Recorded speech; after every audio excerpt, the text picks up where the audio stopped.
We often think of transitions as major milestones, those big defining events that mark clear before and after moments in our lives. But in truth, change is always unfolding. Transitions are often quiet, liminal spaces filled with uncertainty.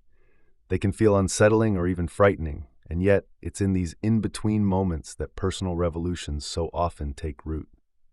Today we'll explore our common misunderstandings about transitions. We'll challenge familiar advice like time heals or find your passion, and see why such cliches rarely offer the practical guidance we really need.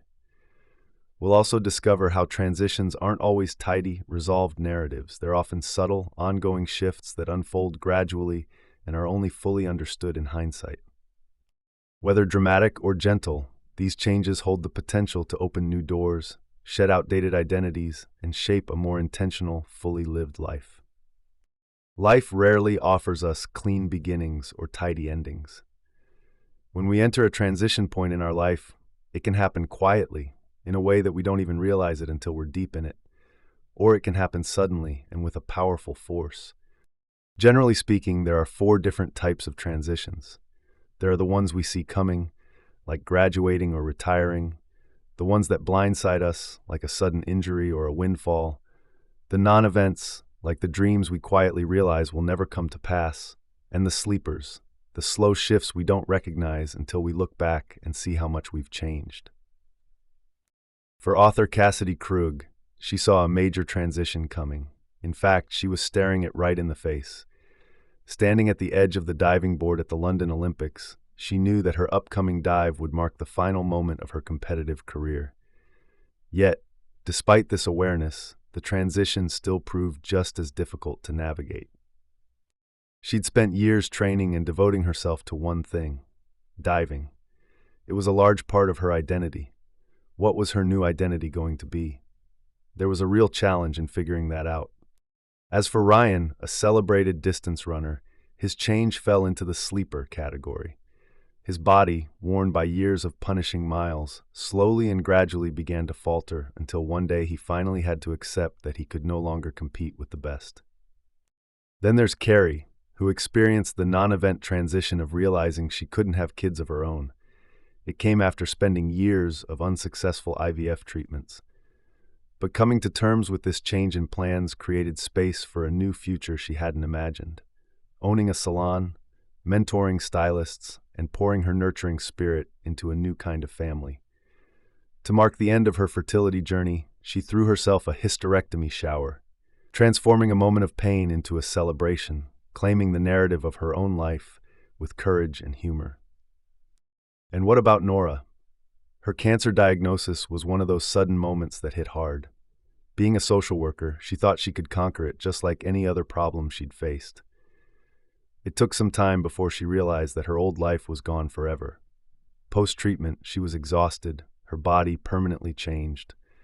Nora's transition, like a lot of transitions, wasn't neat. It was ongoing. However they arrive, all transitions create a void, a messy and uncomfortable space between what was and what will be. But these are important spaces to engage with. This is where we find meaning in our endings so we can move forward with renewed purpose. In the sections that follow, we'll look at how that process unfolds in everyday life. Here's the thing about transitions. Every time we move from one chapter to the next, we leave a piece of ourselves behind. Except it doesn't just disappear. It lingers like a ghost, as part of the gap between who you were then and who you are now. This ghost will pop up when you're at your desk or in the shower, wondering, what if I'd done things differently or made a different choice back then? In this way, transitions can lead to grief. We grieve old jobs, broken dreams, and past versions of ourselves.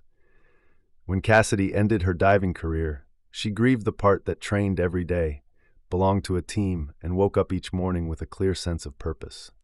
But therapists will remind us that grief is normal and necessary, and it doesn't follow a tidy timeline. Some days it shrinks to an annoying pebble in your shoe, and other days it feels like your whole world. Fighting it doesn't make it go away. There's that old Buddhist idea: pain is inevitable, but suffering is optional. We can't dodge pain, but we can stop beating ourselves up for feeling it. Cassidy's friend Dawn had her whole world shattered when her mother passed away. Dawn didn't get over it. She learned to live alongside the emptiness. Love and life are energy, and that energy doesn't disappear when someone passes away. The love that Dawn got from her mom stays with her, and she uses it to move forward. But how do we do that exactly? Move forward? Well, there are 3 steps: retell, rebuild, and reinvent. And these 3 steps are going to serve as the backbone to a lot of the advice in this video. Retell is about, well, telling your story from the beginning to now. Maybe you write it down or you talk about it with others. When you tell your story, you'll realize things about yourself. You'll see what you've learned, what you've accomplished.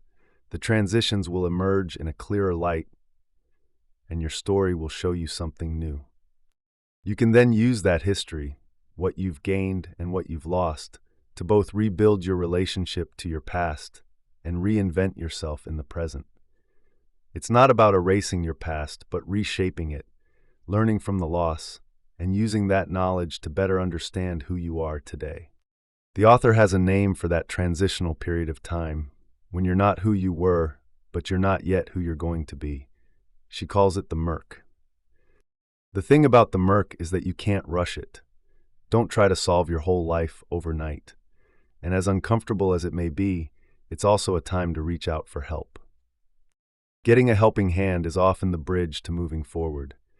We worry it'll make us look weak or risk rejection.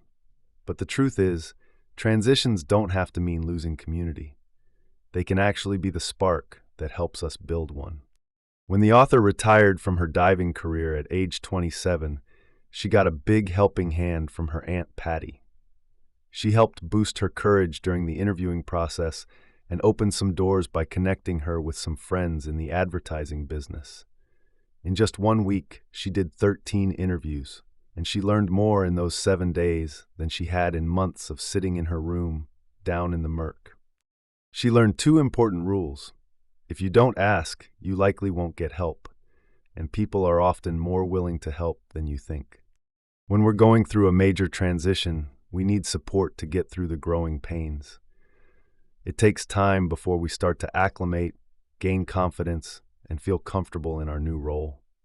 When Cassidy transitioned into the world of a buttoned-up ad agency, she was bewildered.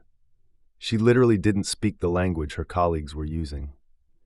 It took time and some words of wisdom from her friends before she realized that those skills she'd learned in her previous life were still relevant. She knew how to handle nerves, read a room, and deliver under pressure. The butterflies she dealt with before a big dive weren't that different from ones she felt before a big meeting. It was a gradual process, but continued exposure to this new world dulled her panic and allowed her instincts and confidence to gradually return. This is what transitions are really about. This is that rebuilding and reinventing we're talking about. It's a process of connecting who you were to who you're becoming. Your past experiences, passions, and hard-won lessons don't vanish just because your environment changes. They just need a new translation. Celebrate what you've already achieved and carry your greatest hits into your next chapter. Bring your best self forward by reshaping and rebuilding your life into something that feels meaningful to who you are today. Okay, so we were just mentioning the importance of carrying your hard-earned skills with you into your new role. But at the same time, making a transition can also be a process of letting go of old, unneeded habits. Whenever we talk about dealing with new or old habits, it's tough, we know. Certainly Cassidy can speak to this difficulty as she had to learn how to let go of that Olympic-level intensity she brought to the table. In her mind, perfectionism was a good thing. After all, it made her a great diver. But she learned the hard way that it could also stand in her way. As the saying goes, perfect is the enemy of done, and more often than not, getting something done is more important than making it perfect.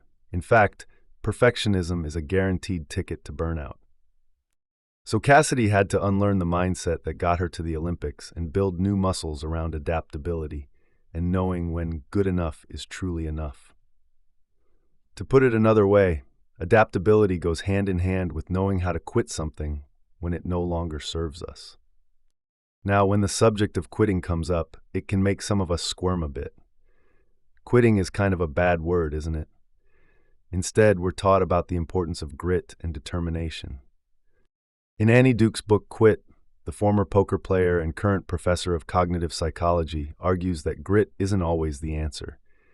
Sticking with something doesn't guarantee success, and quitting doesn't equate weakness. Rather, it's an important strategy, one that makes space for what truly matters. Consider the story of Toya, a lawyer who would wake up every day and sob uncontrollably before going to work. But Toya was a black woman, raised to believe that she had to be invulnerable and inspirational, and that meant pushing herself to show up day after day. It wasn't until her friend finally convinced her to take a day off to see a therapist that Toya could finally see that she was in the grips of depression. That's when she realized that quitting was the right thing to do. It allowed Toya to start healing and start Woke Up Worthy, an organization devoted to helping women of color navigate burnout and depression with honesty and hope. Quitting isn't failure, it's making room for priorities. If things feel off, step back, reduce your hours, take a class, experiment with different paths. And if those don't bring relief, you'll know it's time to quit, with clarity, not fear. For much of our life, we're climbing ladders we're told are important. School, career, society's expectations. They shape us so deeply that we often don't pause to ask, is this what I actually want? The author's Olympic path gave her pride and purpose, but it also taught her that success shouldn't just be about ticking off the right boxes. Achieving success should make you feel alive, and it should be aligned with who you are now. When Cassidy started writing about her Olympian colleagues and people going through transitions in life, all those feelings started clicking into place. She knew she was on the right path, and it led her to quitting her advertising job, even though she was on an upward trajectory at work. It wasn't an easy decision. She was essentially taking a leap into the unknown, but she had support from her partner, Nicholas, who showed her what it looked like to follow curiosity over fear. Cassidy also remembers what her father told her one day, over tall glasses of wine and Pepsi coolers. He said, "You have got to have a purpose." Everyone faces before and after moments, and we all have to decide what a purposeful life looks like now. Sometimes your purpose and what works for you doesn't fit the norm. Take Katrina, for example. She became what's known as a bonus mom, blending her life with her partner's kids in a way that didn't fit the usual script, but became something beautiful. There's also Daya, a trans woman who made that difficult transition later in life. She had to totally reshape her identity and relationships after years of hiding and confusion, but it finally led her to a new community and life that felt true. Your life doesn't have to fit neatly into society's boxes. You can build something real, even if it looks different from what others expect. Redefine success. Let it be living a life that feels meaningful and deeply yours. So if you're carrying a quiet dream, say it out loud. Take that small step, because that's how you build a life worth living, one small, brave decision at a time. One thing that might be hard to accept is that there's really no such thing as happily ever after. Until the very end, life is always changing and always messy. So let's wrap this book summary with a look at two of the biggest transitions, life and death. In both cases, what really matters is how we show up when everything we've built shifts beneath our feet. It's no secret that becoming a parent for the first time changes everything. But really, for the author, it happened the moment when she first saw the positive pregnancy test. It's this wild mix of joy, hope, and total freakout. What kind of child would it be? Active, artistic, empathetic? But also, what if things go wrong? What if she messes her up somehow? It's a heady mix of excitement and foreboding, like she's hurtling through space, not knowing what's ahead. Life isn't a ladder you climb in a straight line. It's a long and winding one, where your energy, passions, and priorities ebb and flow. Kids grow up, interests change, and you change too. Transitions have this law of inertia. The longer you stay stuck, the harder it is to move. But the more you keep moving with change, the more prepared you feel for whatever comes next. That can even be the case for the final transition we'll all have to face someday. Still, it was something of a shock when Cassidy learned that Heather, an old family friend, had received a terminal cancer diagnosis. Faced with very little time left to live, Heather chose not to fight it. She didn't start chasing after every possible treatment. She also didn't start chasing bucket list items. With mere weeks remaining, she focused on what really matters: family and love.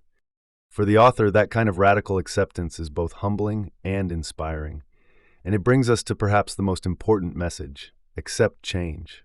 It's inevitable. And while you can't always choose the change that happens, you can choose how you respond. Life is always shifting, and our suffering often comes from resisting that. When we stop fighting and start flowing with change, it opens up space for growth, connection, and meaning. So don't forget to live. Keep following what lights you up and spending time with the people you love. Because if you do that, you're already on the right track.